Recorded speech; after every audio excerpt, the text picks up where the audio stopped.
Management Letter, dan Representation Letter.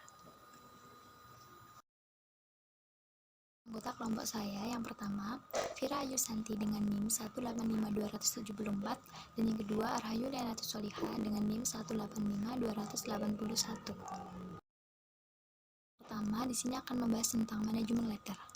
Manajemen letter merupakan suatu surat yang dibuat oleh kantor akuntan publik atau KAP ditujukan kepada manajemen perusahaan yang diperiksa laporan keuangannya atau diaudit, yang isinya memberitahukan kelemahan dari pengendalian intern perusahaan baik material maupun immaterial weakness yang ditemukan selama pelaksanaan pemeriksaan, disertai dengan saran-saran perbaikan dari KAP.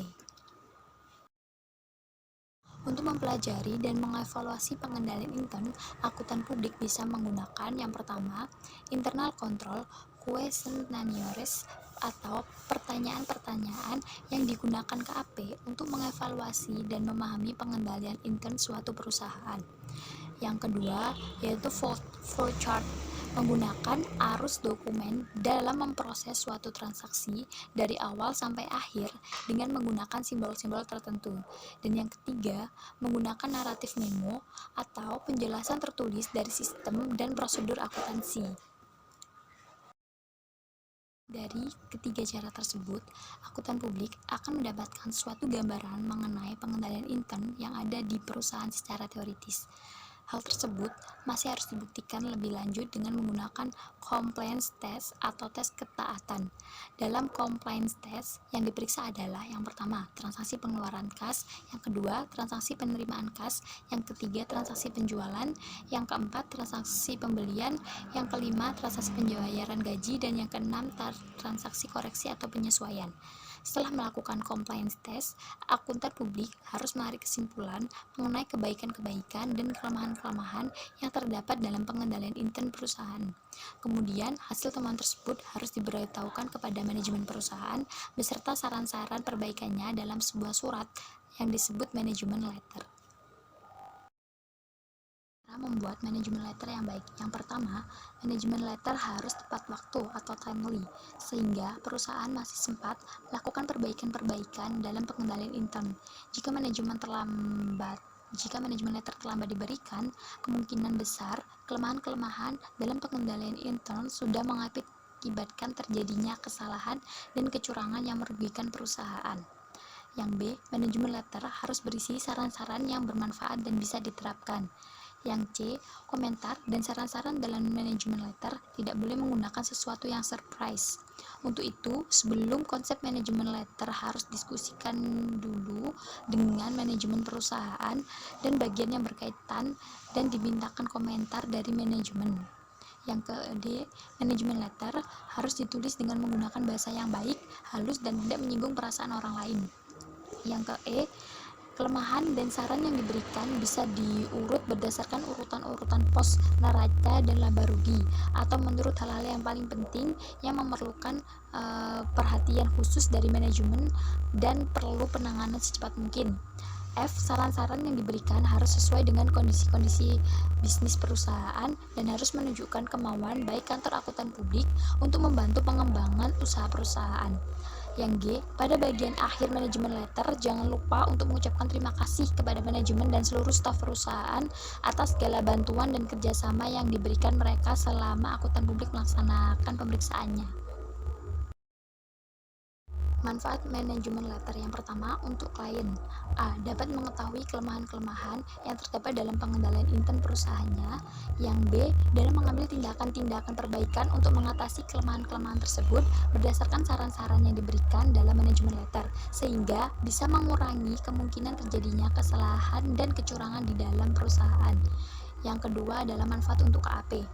A, menjadikan nama kantor akuntan publik menjadi bertambah baik karena di samping laporan pemeriksaan akuntan juga memberikan manajemen letter yang sangat bermanfaat bagi perusahaan. Yang B, jika manajemen perusahaan puas, tentunya akan menyarankan kepada teman-teman bisnisnya untuk memakai jasa akuntan publik tersebut. Yang C, jika teman-teman bisnis tersebut tertarik, tentunya akan menambah jumlah klien kantor akuntan publik. adalah untuk staf kantor akuntan publik atau anggota tim pemeriksaan. A. Jika klien akuntan publik bertambah, tentunya kesejahteraan pegawai dapat lebih ditingkatkan. Yang B. Mendapat banyak kesempatan untuk mempelajari pengendalian intern di berbagai macam atau jenis perusahaan. Yang C. Mendapat kesempatan untuk mempelajari bagaimana membuat manajemen letter yang baik.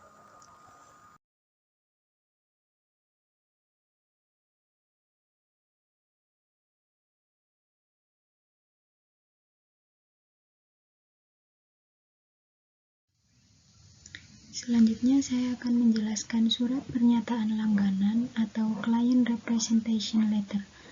Pada akhir General Audit atau Financial Audit, auditor mengeluarkan laporan akuntan publik yang terdiri dari pendapatan auditor, yaitu kewajaran laporan keuangan klien, dan laporan keuangan yang telah diaudit yang menjadi tanggung jawab manajemen.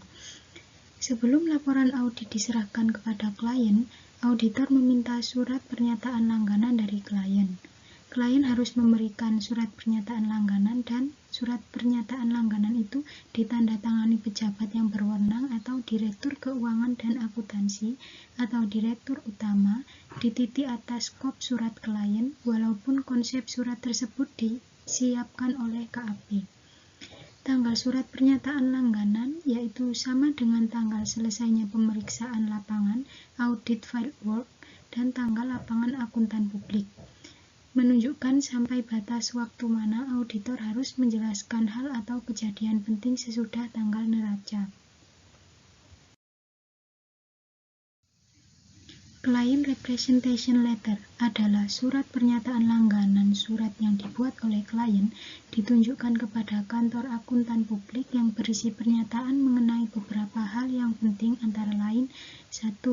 Bahwa manajemen menyadari merekalah yang bertanggung jawab terhadap kewajaran penyajian laporan keuangan perusahaan sesuai dengan prinsip akuntansi yang berlaku umum di Indonesia, yaitu standar akuntansi keuangan. Yang kedua, bahwa semua data catatan akuntansi, notulen rapat direksi dan pemegang saham, serta informasi-informasi yang diperlukan dalam pelaksanaan audit, seluruhnya sudah diperlihatkan kepada akuntan publik dan tidak ada yang disembunyikan. Yang ketiga, penjelasan mengenai pos-pos laporan keuangan, misalnya, piutang yang disajikan di neraca semuanya bisa tertagih atau sudah dibuatkan penyisihan yang cukup untuk piutang yang diragukan bisa tertagih. Kemudian aktiva tetap yang tercantum di neraca semuanya merupakan milik perusahaan dan dicatat berdasarkan harga perolehannya. Selanjutnya, hutang yang tercantum di neraca betul-betul merupakan kewajiban perusahaan dan tidak ada hutang atau kewajiban kepada pihak ketiga yang belum dicantumkan di neraca. Yang keempat, menyatakan ada atau tidaknya aktiva perusahaan yang dijadikan jaminan atas kredit yang diperoleh dari bank.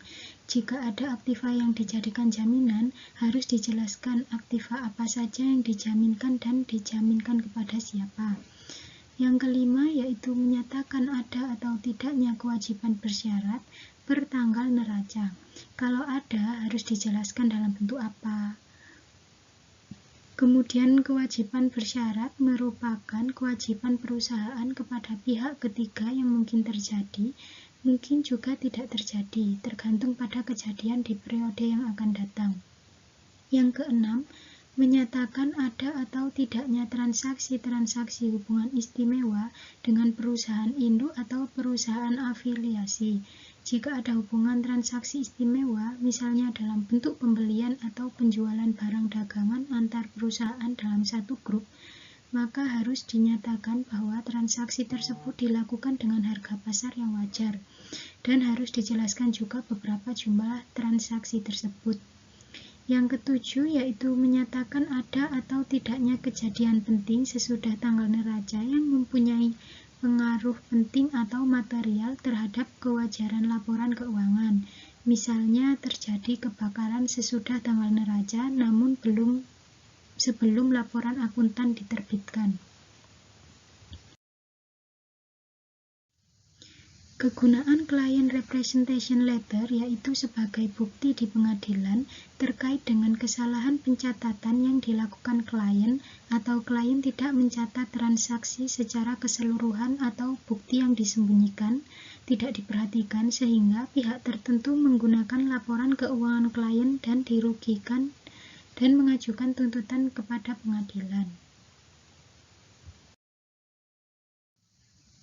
Adapun isi client representation letter yang pertama yaitu pengakuan manajemen mengenai tanggung jawabnya untuk menyajikan laporan keuangan secara wajar, posisi keuangan, hasil usaha, perubahan ekuitas, dan arus kas sesuai dengan prinsip akuntansi yang berlaku umum di Indonesia atau basis akuntansi komprehensif selain prinsip akuntansi yang berlaku umum di Indonesia.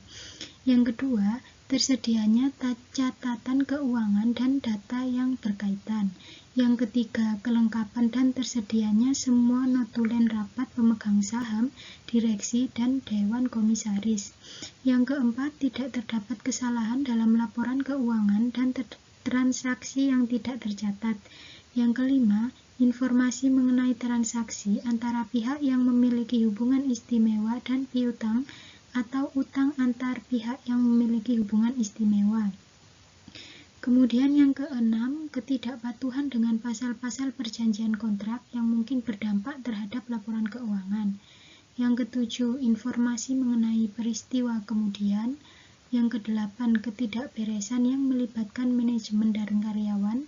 Yang kesembilan, komunikasi dari instansi pemerintah mengenai ketidakpatuhan terhadap atau kelemahan dalam praktik laporan keuangan. Yang ke-10, rencana atau maksud yang mungkin akan mempengaruhi nilai atau klasifikasi aset atau kewajiban. Yang ke-11, pengungkapan saldo kompensasi atau perjanjian yang menyangkut pembatasan terhadap saldo kas dan pengukuran line of credit atau perjanjian yang serupa. Yang ke-12, pengurangan kelebihan atau keusangan persediaan menjadi nilai yang dapat direalisasikan. Yang ke-13, rugi dari komitmen penjualan. Yang ke-14, hak atas aktiva, hak gadai atas aktiva dan aktiva yang dijaminkan. Yang ke-15, perjanjian untuk membeli kembali aktiva yang sebelumnya dijual. Yang ke-16, rugi dari komitmen pembelian untuk jumlah persediaan yang melebihi kebutuhan atau pada harga di atas harga pasar. Yang ke-17, pelanggan atau kemungkinan pelanggaran atau kemungkinan pelanggaran hukum atau peraturan yang dampaknya harus dipertimbangkan untuk diungkapkan dalam laporan keuangan atau sebagai dasar untuk mencatat rugi bersyarat. Yang ke-18, kewajiban lain dan laba atau rugi bersyarat yang harus diungkapkan. Yang ke-19, tuntutan yang tidak diungkapkan meskipun telah diberitahukan kemungkinannya oleh penasihat hukum klien. Dan yang ke-20, hak atas perjanjian pembelian kembali saham perusahaan atau modal saham yang disisihkan untuk hak pembelian saham, warrant, konversi, atau persyaratan lainnya. Sekian presentasi dari kami. Jika ada kurangnya kami mohon maaf. Terima kasih. Wassalamualaikum warahmatullahi wabarakatuh.